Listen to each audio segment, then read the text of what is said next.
out demons. He gave the blind their sight. He even raised the dead. Everywhere he went, everyone who came to him was healed. Everyone. He never turned anyone away and said, sorry, I've done enough for the day, or for some reason I can't do it. Everyone that came to him, he healed.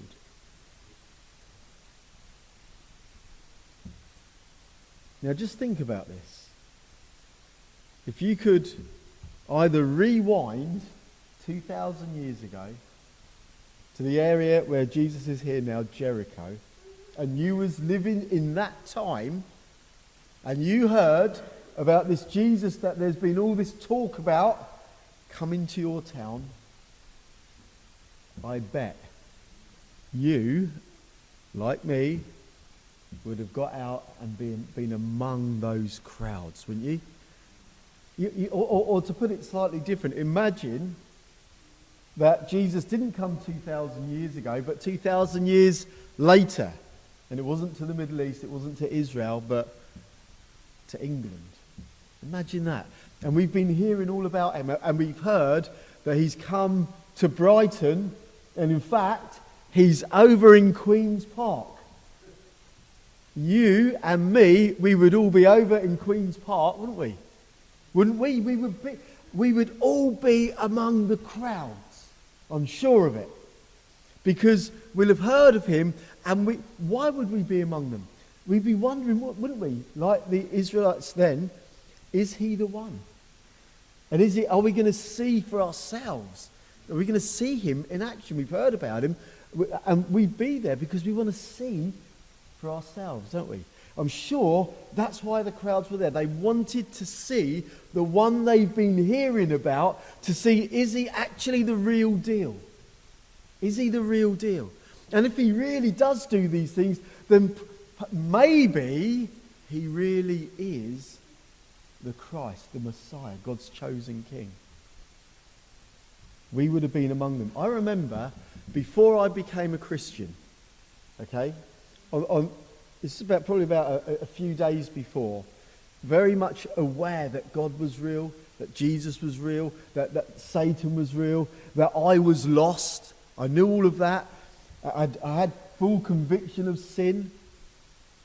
But I remember praying. I'd been involved with Jehovah's Witnesses, Mormons. And I remember praying, Lord Jesus, I know you're up there. If you was on the earth, I know I'd follow you. But I don't know which group is really following you. I don't know which ones to join. I remember praying that prayer. It's true, isn't it? If he was on the earth now, who wouldn't turn up?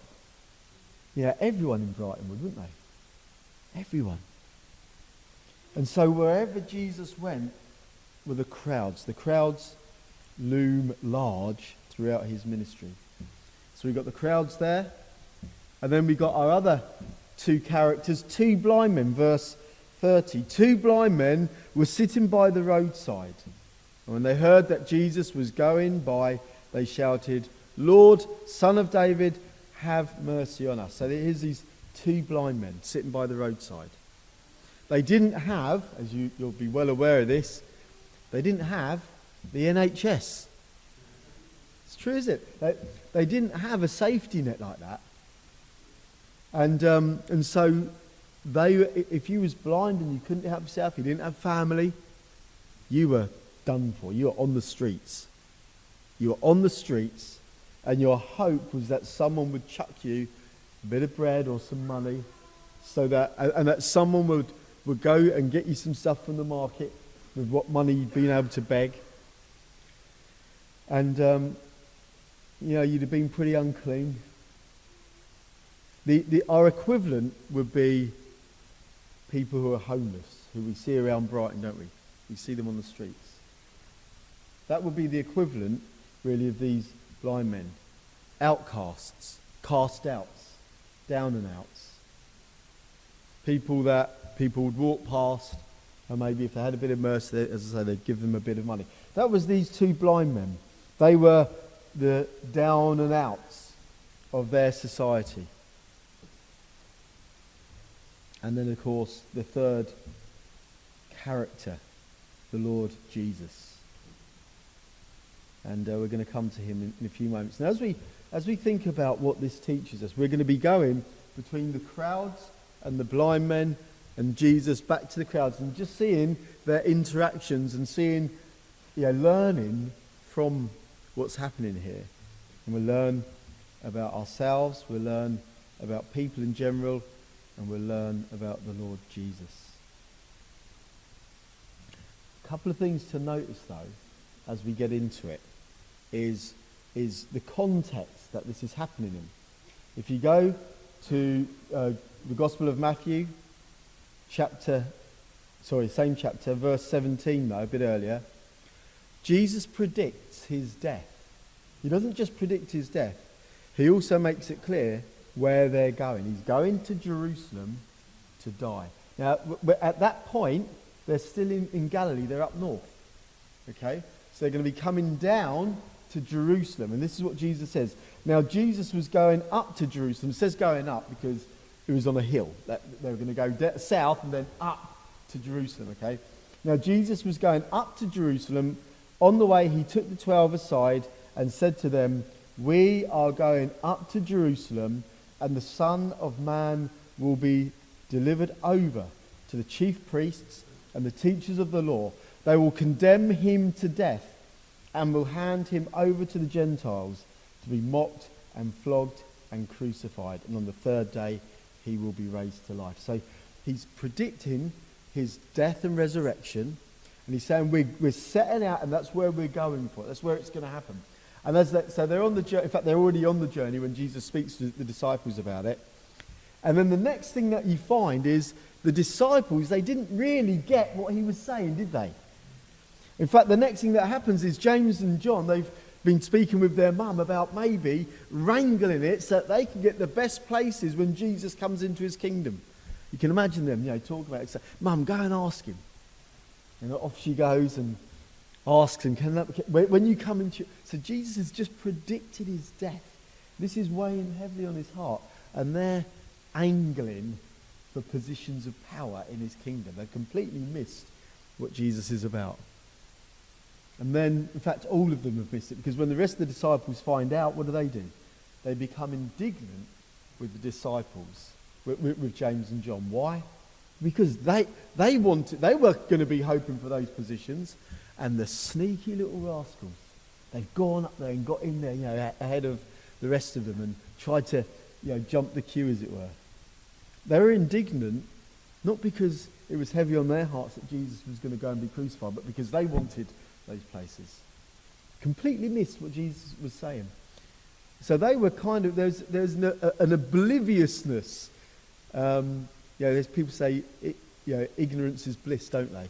They were ignorant of what Jesus had just spelled out to them in plain English, but of course it wasn't English.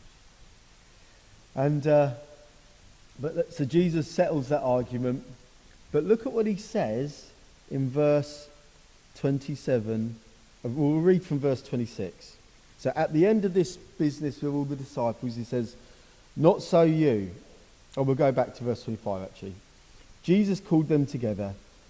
They'd been arguing. And said, "You know that the rulers of the Gentiles lord it over them, and their high officials exercise authority over them. Not so with you. Instead, whoever wants to become great among you must be your servant. And whoever, none of this jostling for power, become a servant. And whoever wants to be first among you must be your slave. Just as," and here he refers again to his death, "just as the Son of Man did not come to be served, but to serve and give his life as a ransom for many." So again, a reference to the long shadow that the cross is casting over Jesus at this time. And then in verse 29 of the passage that we're reading, as Jesus and his disciples were leaving Jericho. Now Jericho means they've done the journey south, and Jericho was just, about 15 miles or something like that away from Jerusalem. In other words, they were leaving, it was the last leg of the journey to where they were going, where it was going to be happening. So again, the cross for Jesus would have been very, very heavily on his heart. He's making that last journey. This is it. He's going into the lion's den, so to speak, and he knows it. That's the context, weighing, no doubt, very heavily upon Jesus' heart. So, with all of that in mind, understanding that, so the crowds have gathered. They want to see something. They're excited. And they're following along, and they pass these two men who start calling out. How do the crowds respond? The crowds. They tell them, it says, verse 31, the crowd rebuked them and told them to be quiet. They rebuked them, the crowd rebuked them and told them, be quiet. You know, they were there to see Jesus. And they didn't want these down and outs who are a bit of a nuisance. Perhaps they didn't smell very pleasant. And creating a scene. It's like, just be quiet. We was doing some open air preaching down in the town just a few weeks ago. And while one of the guys was preaching, another guy who was on what's the name of the street? I can't remember. Is it not North? Whatever. Where the Theatre Royal is. What's the name of that street? New Road, on New Road. And there's those benches there, and quite often alcoholics gather there and they'll drink. And there was a guy in a wheelchair, he had no legs, came wheeling over while Tony was preaching and started shouting at him, telling him to stop blaspheming. That's what he was telling him to do. And swearing at him. And he wheeled his wheelchair up right up to Tony. And Tony stepped out of the way, and the wheelchair went into the stand behind him. He grabbed the Bible, threw it on the floor, shouting. This man, he was a mess. And the truth is, there was a part of me that wanted to just get him out of the way. He was creating a scene. There was a part of me, an instinctive part, wanted to get him out of the way so that Tony could carry on preaching. Just think about how messed up that is actually, isn't it? I mean, there's the practicalities of needing to quiet him down and calm him down and all of that. But probably to a greater extent, that was their concern here. These guys are creating a scene and we want to hear Jesus. We want to hear Jesus. The crowds, that's their response. And by that response, they showed, and remember, we all admitted we would be among those crowds, wouldn't we? But the crowds showed that they were completely missing really who Jesus is and what he's all about. They went to see Jesus, and yet they were the ones who were blind to who he really was. Be quiet, they say. Be quiet.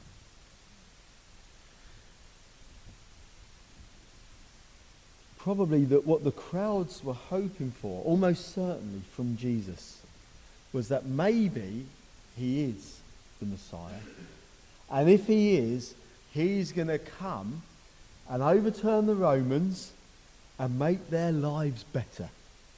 They saw Jesus as like a political, potentially at least this political military leader who was going to make their lives better, who was going to make Israel great again. And that's what they wanted from him. What they didn't see was the heart of Jesus. And they didn't have the courage or the conviction at that time, quite understandably, to acknowledge he really was who he was. At this point, the crowds were not acknowledging that Jesus was anyone. They just knew that there was something about him. But we got these two blind men, haven't we? The two blind men were sitting by the roadside, and when they heard that Jesus was going by, they shouted, "Lord, Son of David, have mercy on us." They boldly shouted out, "Lord, Son of David." That is an explicit, a clear declaration that he is the coming Son of David, the Christ, the Messiah. Okay? The crowds, they missed who he really was, but the blind men already saw who he was. Isn't that amazing? And they were bold. They, in front of the crowds, in front of whatever religious leaders may have been there, they shout out, "Son of David." We don't care what all these might say. We're saying, "You're the Son of David, and as such, would you have mercy on us?" And that was the other thing. They knew him to be full of mercy. They knew that's what he was like. They knew this promised Son of David would be full of mercy. And so when the crowds tried to shut them up, what did they do? It says they shouted all the louder. Isn't that amazing? They weren't going to be shut up by the crowds. That they knew that he is the Son of David and he's full of mercy. And there, right there in that person was all their hope. They knew of themselves that actually they have no hope in themselves, none. They were trapped, they were stuck in their situation. No one was going to come and bail them out. No one could give them their sight. But they didn't just see some potential political leader who was going to make Israel great again. They saw something so much more. They saw one who was full of mercy and who could do for them what no one else could do. And they saw, most importantly, what they needed from him. Mercy. That's what they're asking for. They're calling, "Son of David, have mercy on us." These blind, so-called blind men see, don't they? I think, of course we would have been among the crowds. Of course we would have.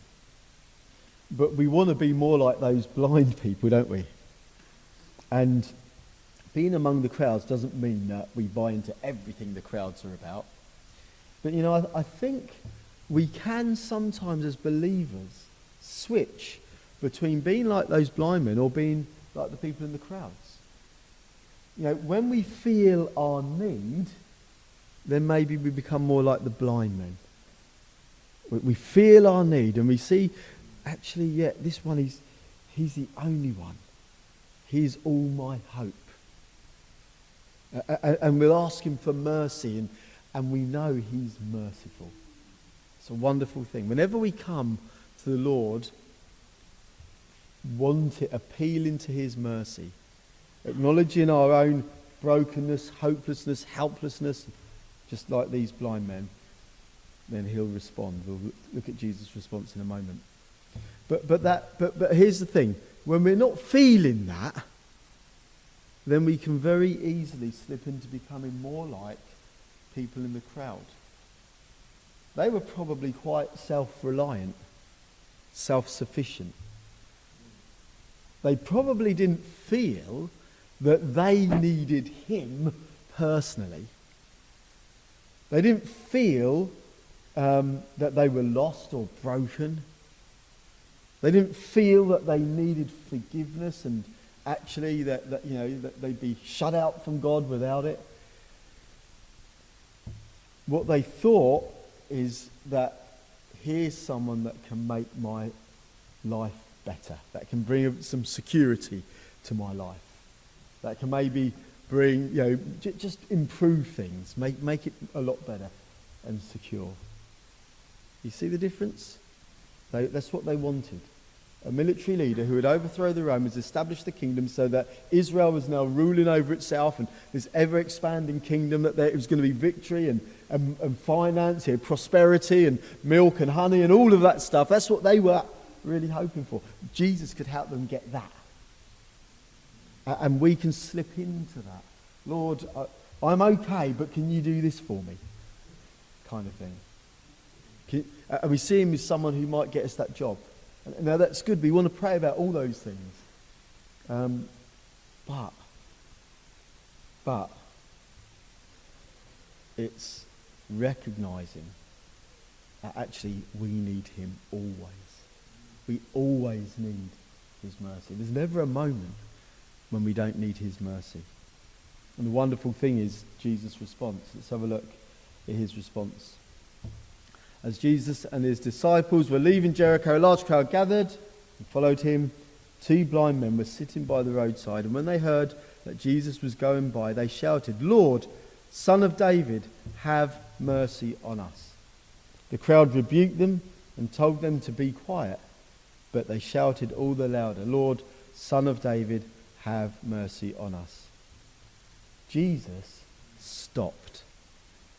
Now, the crowds would have been big. There's lots of shouting, lots of noise, and people trying to shut these men up.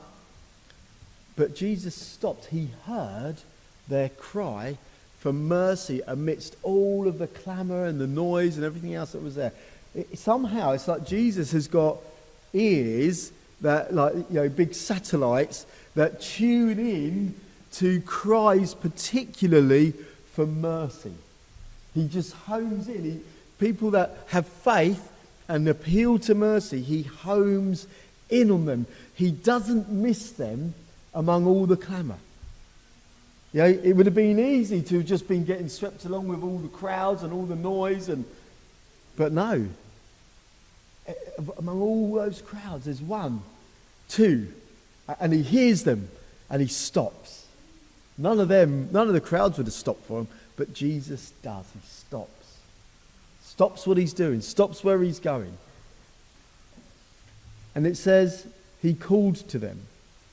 Now, we don't know, because it's not clear enough, it's a little bit ambiguous, whether that means he called them to himself or he just called out to them. We don't know which. But it says this, he said to them, "What do you want me to do for you?" What do you want me to do for you? Now, here's the thing about Jesus. Those words really are the words of a servant to a master, aren't they? What do you want me to do for you, master? That's the way that it is. The servant serves the master. That's normally the way around it is. Jesus could have said to them, "How can I serve you? What can I do for you?" There's a humility in Jesus that he would stoop so low and say to them, "How can I serve you? What is it you want me to do for you?" And that's important because Jesus has just said, hasn't he? Just as the Son of Man did not come to be served, but to serve and give his life as a ransom for many. He came to serve. The thing is, he really did come to serve.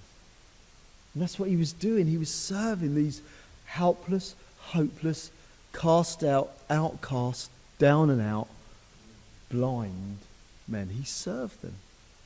What do you want me to do for you?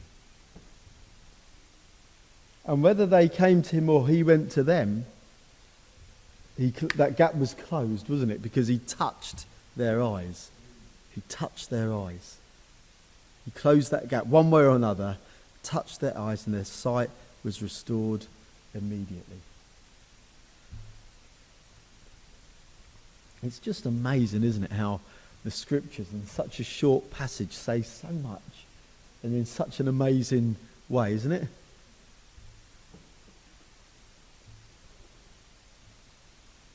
You know, this interaction between Jesus and the blind men, it's not the first of its kind. As I said, the crowds, they'd not acknowledged who Jesus was. But do you know who did acknowledge that Jesus was before this? You have to go back for the first acknowledgement by the public that Jesus is, well, let's have a look at it. Matthew chapter 9. Matthew chapter 9, verse 27. As Jesus went on from there, 2 blind men followed him, calling out, "Have mercy on us, Son of David. Isn't that incredible? Two blind men. Again, two blind men acknowledged who he was, saw who he was. And then the next time is in Matthew chapter 15, verse 21. And this time it's not two blind men, it's not one blind man, it's not even a man. If you was a Jew, it's worse than a blind man, it's a woman. I don't mean offence by that, by the way, but they saw kind of a hierarchy there.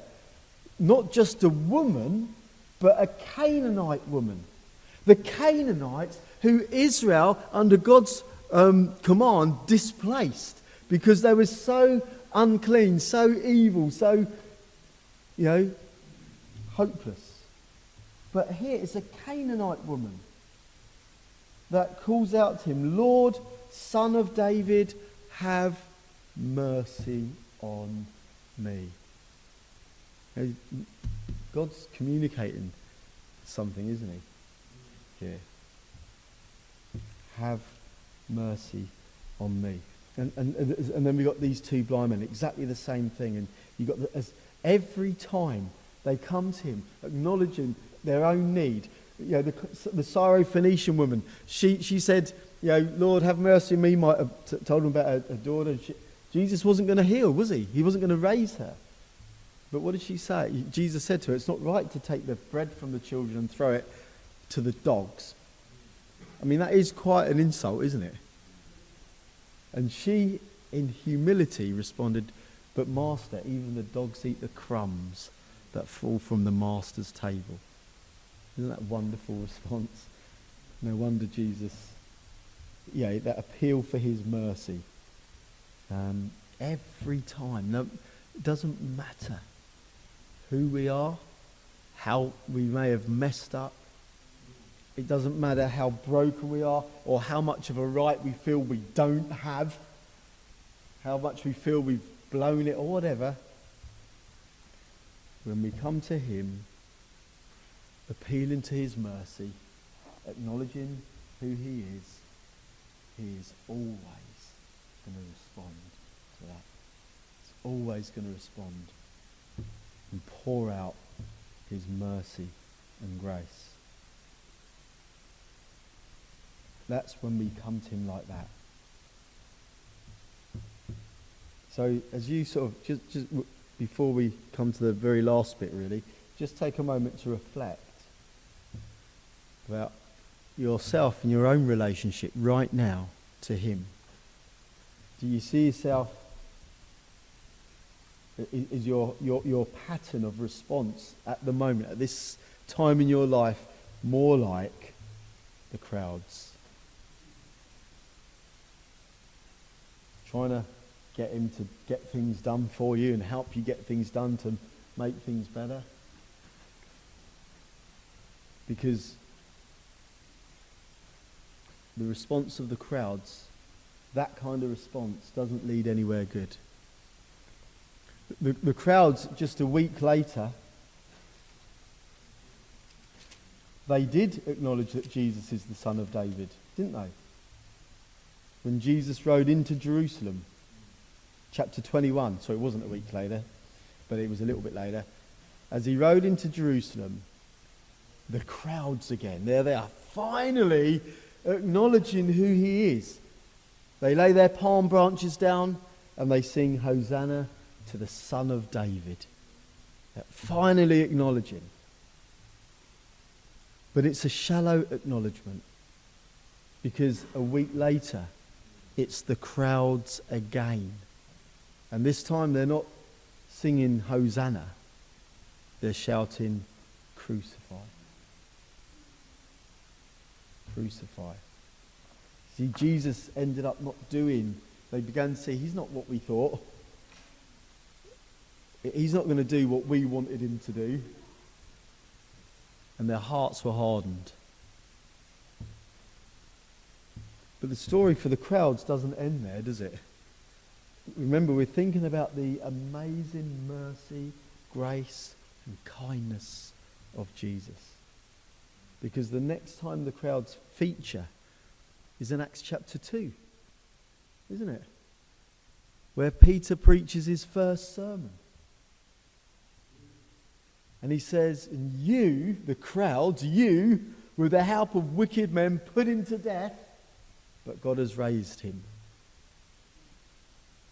3,000 found the mercy of God, of that crowd. And so, I know that we can be like those crowds sometimes in the way that we respond to the Lord. It doesn't lead anywhere good. They'll have regretted deeply that they were a part of those calling for his blood. Never leads anywhere good. But to humble ourselves and to recognise that always we need him, then we receive not just his mercy and his grace, we do get that, but even more the touch, as it were, of the Lord. Isn't that a wonderful thing, to have his hand on your shoulder, his hand of affirmation and love, him stopping and coming to you the moment you call for his mercy. This is the great King in whom is all power condescends in such a way. As I said, the very last thing, I said there's one more thing to say, and that is this. That, as I said at the beginning, the cross casts a shadow over all of this. Jesus knew what he was about to do. And he's just said in that episode beforehand, the Son of Man didn't come to serve, to be served, but to serve. And he ties that in with, and give his life as a ransom for many. This picture here, this episode here of Jesus serving two down and out, hopeless, cast out, blind men, giving them what they don't deserve, but because he's full of mercy, is a picture of the ultimate act of service, of his giving his life for each of us, that we might know his grace and mercy. If you are ever unsure about whether his mercy would extend to you, if you ever think, I don't know if, I can see that the blind men, they had certain qualities, maybe you could think that, but I don't qualify. If ever you think that, then you need look only to the cross. The cross is God's testimony to his love for each and every one of us. So don't doubt his mercy and his grace. Lord, we thank you for your word. Thank you that we've been reminded in this story of your humility, your kindness, your wisdom. Thank you that we see here you don't miss anyone. No one gets missed. But Lord, you stand with your arms of mercy wide open to us. And just as you called those blind, hopeless men, you called to them, so you call to us. I pray, Lord, that we might know the joy that comes from the experience of your mercy and your hand touching us. Thank you.